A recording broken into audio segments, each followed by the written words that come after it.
হাজালে মজলি আসসালামু আলাইকুম ভাইরা।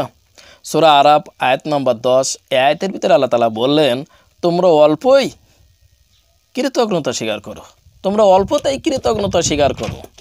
দেখেন ভাইরা, আমাদের যে সম্পদ আল্লাহ তাআলা দান করেছে, এই সম্পদ নিয়ে আমরা খুশি হতে চাই না।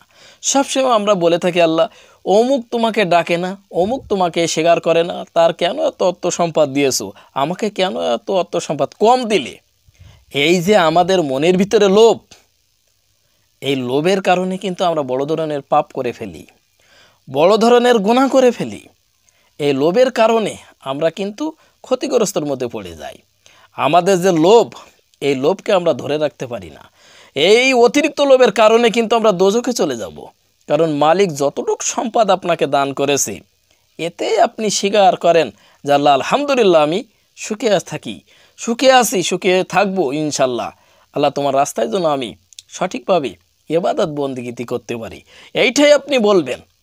তা না করে আপনি কি বলেন যে আল্লাহ তাআলা কেন আমার অর্থ সম্পদ কম দিলে, কেন আমার বাচ্চা কাচ্চা ওই আপনার একাধিক মেয়ে দিলে, কেন আমার পুত্র সন্তান দিলে না, কেন ছেলে সন্তান দিলে না, কেন এত মেয়ে দিলে, কেন আমার এত ছেলে সন্তান দিলে, কেন মেয়ে দিলে না।